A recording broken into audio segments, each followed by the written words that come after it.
how difficult is it to gauge the current landscape, Kenneth? Okay. I mean, from the time we left off in our last conversation, I don't think the number of moving parts have come down. It still remains the same. So near term, it's always a guesstimate, but we will continue to struggle with everything that is already there as far as the macros are concerned. Right? We've almost got a stagnant market for all of this year, if not a market which is actually, if not stocks that have actually lost reasonable amounts from their highs. Right. So I would I would just tend to believe that 2023 should be a lot better. Okay, but still, it's going to take some time before we see signs of that actually coming through. Okay. So before the market were to, or before markets at large were to start getting better, Kenneth, just wondering if the combination of the macro at hand plus technical factors, name it QT, name it whatever else, do they ensure that the markets get a bit worse from where they are right now? I'm again not asking you time. I'm just trying to understand. Do you reckon things could get uglier before they get better?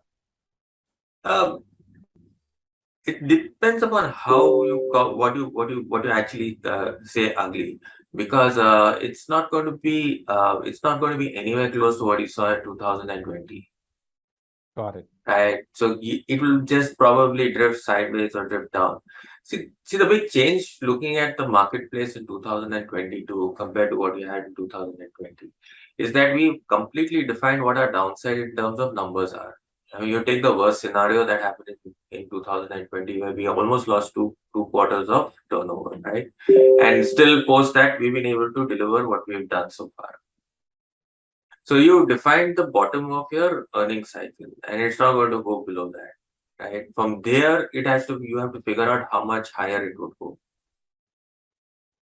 Right. Right. So my sense is, given where the marketplace is and given the way the interest rates are moving, what you're seeing is the valuation of equities as an asset class coming down because the cost of capital is going up. And that's something happening as a global phenomena. It's also will represent itself somewhere in the Indian context. Got it. So we're going through that adjustment phase on that side. But my sense is all fall into place somewhere in 2023. Okay. But Kenneth, okay, may I probe that a little bit? So the markets may not behave as badly as they did back in 2020. But even if they do a fraction of that, or not fractionally, but if they do half of that, then we're talking about significant downside from the current levels as well, at a point of time when the world too seems to be moving into a slowdown / recessionary phase, depending on which region you look at. So therefore, what's the prognosis? It may not be as bad as 2020, but can it get really bad from here, or would it be a drift / sideways move, you reckon? Best guess right now. Probably be a drift to sideways movement with a bias towards going down is what my sense would be. And if you ask me a worst case scenario, I think you would go back to about minus 10% from here. Okay, maybe a little more, but that's where it should be okay. Markets are not rich in pricing, but they're not very cheap either. So we're sitting somewhere in the middle. Now the answer to that should be, does it become cheap before it goes back again? I will not be able to figure that out. I don't think I have the answer for that. Yeah, I don't think anybody does, but I still wanted to get your opinion of how you're thinking. So therefore, Kenneth, in such a scenario, what is the portfolio construction strategy currently? I mean, how are you thinking through things? No, nothing very different. Our sense is that we're still in an inflationary cycle. And right now, the world is seeing some level of stagflation, if not a destruction of demand that is there.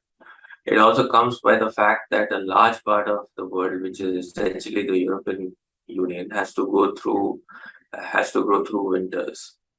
Okay, but post that, also I'm a little I'm a little cautious because they also come out of the next quarter, the next 2 quarters, with one of the most competitive currencies in the world.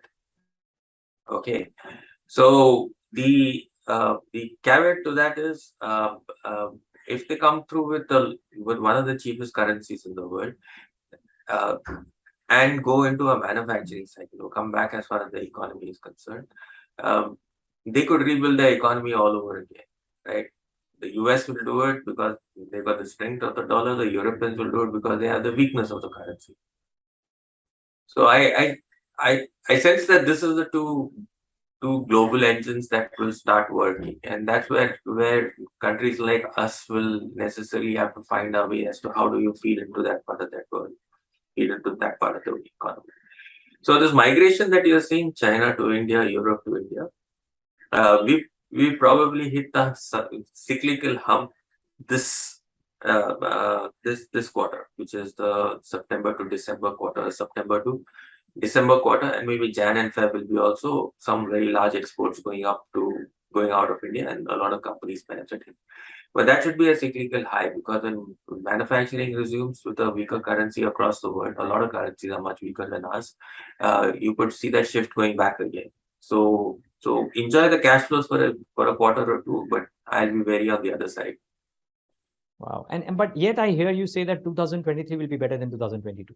Yes, it will. I think pockets of opportunities always will exist, because India will all. I mean, most of the Indian companies will already find their footing in the large part of the world.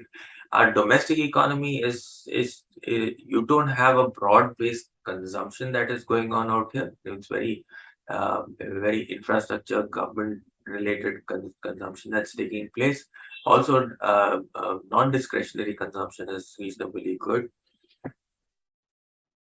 Okay. So those are things that will hold us together, and we will also come from a significantly. I mean, I won't say significant lows, but we'll also come up lows of from a market standpoint. So 23 should be marginally better than where we are standing right now.